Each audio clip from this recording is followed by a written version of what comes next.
ప్రేక్షకులకు నమస్సుమాంజలి. మనం ఇప్పుడు సెప్టెంబర్ నెల మాస ఫలితాలు చెప్పుకుంటున్నాము. ముందుగా 12 రాసుల్లోనూ ప్రతి రాశికి ఈ ఈ మాసంలో జరిగే అశుభ ఫలితాలు, దానికి పరిహారాలు చెప్పుకుంటాము. తదుపరి మకర రాశి. మకర రాశికి అధిపతి శని. అయితే మకర రాశిలో ఏమంటంటే ఉత్తరాభాద్ర 2, 3, 4 పాదాలు, శ్రవణం 4 పాదాలు, ధనిష్ట 1, 2 పాదాలు ఉంటాయన్నమాట. అయితే మకర రాశి గ్రహ సంచారం ఎలా ఉందంటే, మకర రాశిలో ఏ గ్రహం లేదు. ద్వితీయంలో అంటే కుంభంలో రాహు ఉన్నాడు. తృతీయంలో అంటే మీనంలో శని వక్రించున్నారు. కుజుడేమో మిథునంలో ఉన్నారు. గురువేమో కర్కాటకంలో ఉన్నారు. సింహంలోనేమో కేతువు, రవి, బుధుడు ఉన్నారు. కన్యలోనేమో శుక్రుడు ఉన్నారు. అయితే ఈ గ్రహాలు శని, రాహువు, కేతువు, గురువు ఈ 4 గ్రహాలు మారవు. మిగతా గ్రహాలు ప్రతి నెల మారుతూ ఉంటాయి అన్నమాట. ఇప్పుడు ఎట్లా ఉందంటే గ్రహాల చలనం ఎలా ఉందంటే, కన్యలో ఉన్నటువంటి శుక్రుడు 4వ తారీఖున తులలోనికి వస్తాడు. సింహంలో ఉన్నటువంటి బుధుడు 8వ తారీఖున కన్యలోనికి వస్తాడు. సింహంలో ఉన్నటువంటి రాహువు 17వ తారీఖున, సింహంలో ఉన్నటువంటి రవి 17వ తారీఖున కన్యలోనికి వస్తాడు. మిథునంలో ఉన్నటువంటి కుజుడు కర్కాటకంలోకి 19వ తారీఖున వస్తారు. ఇక ఈ మాసంలో పండుగలు. సెప్టెంబర్ అంటే భాద్రపద మాసం. భాద్రపద మాసం అనగానే మనకి గుర్తొచ్చేది వినాయక చవితి. భాద్రపద శుద్ధ చవితి వినాయక గణపతి నవరాత్రి మొదలవుతాయి. అది 25/9 తారీఖు అనంత పద్మనాభ చతుర్దశి. అప్పటి వరకు గణపతి నవరాత్రులు చేస్తాము. అనంత పద్మనాభ చతుర్దశి రోజున గణపతి నిమజ్జనం చేస్తాము. అట్లాగే 4వ తారీఖున కృష్ణాష్టమి. సెప్టెంబర్ 4న కృష్ణాష్టమి అయింది. ఇంకా అన్నిటికంటే ముఖ్యమైనది మహాలయ పక్షాలు.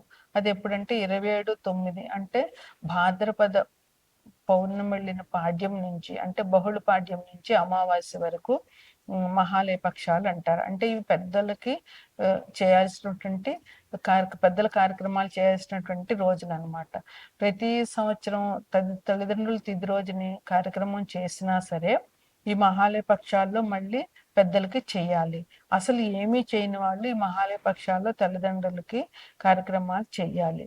అంటే తద్దినాలు పెట్టడము, లేదా అంత చేయలేని వాళ్ళు కనీసం స్వయంపాకం, ఒక బ్రాహ్మణ్ పిలిచి స్వయంపాకం ఇవ్వడం చేయాలి. పెద్దలకి ఆత్మ సంతృప్తి పొందకపోతే కనుక వారి శాపాలు ఖచ్చితంగా తగులుతాయి.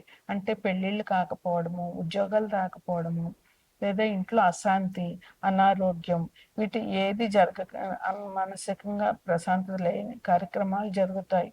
అందువల్ల పెద్దల కార్యక్రమాలు చేయడం అన్నది చాలా ముఖ్యం. తప్పకుండా ఈ కార్యక్రమాలు చేయండి. ఇక ఈ రాశి వారికి ఎట్లా ఉంటుందంటే, ఈ మాసం అంత బాగలేదనే చెప్పాలి. ఎలా అంటే శత్రువులు మీకు పెరుగుతారు. ఆ శత్రువులతో మీరు చాలా జాగ్రత్తగా ఉండాల్సిన అవసరం ఉంది. చాలా జాగ్రత్తగా ఉండాలి. ఎంత అంటే మరణ భయాన్ని కలిగించేటటువంటి శత్రువులు కూడా ఉన్నారు. అందువల్ల మీకు మరణ భయం మిమ్మల్ని వెంటాడుతూ ఉంటుంది.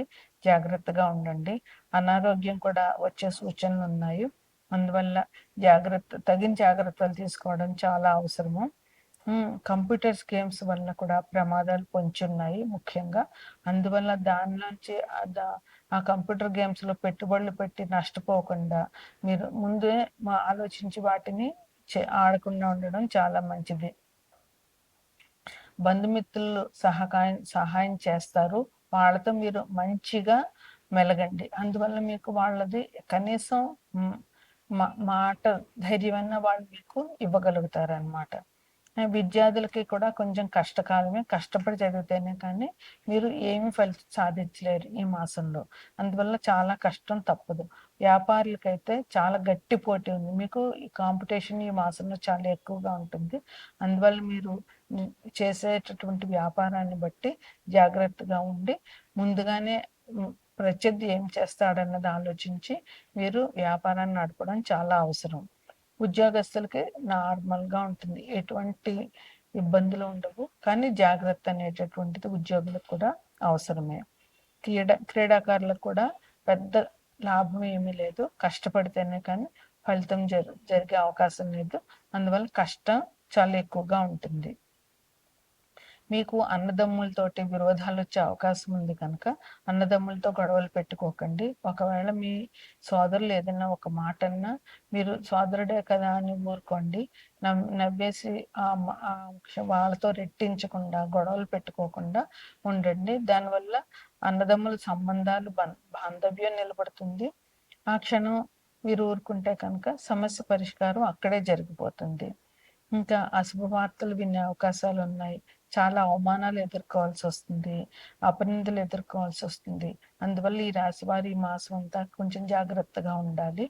మీరు ముఖ్యంగా గురువుకి, కేతువుకి జపాలు చేయించండి.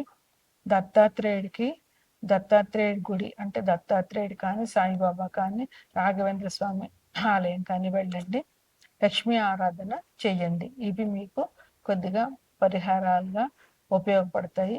మనశ్శాంతి దొరుకుతుంది.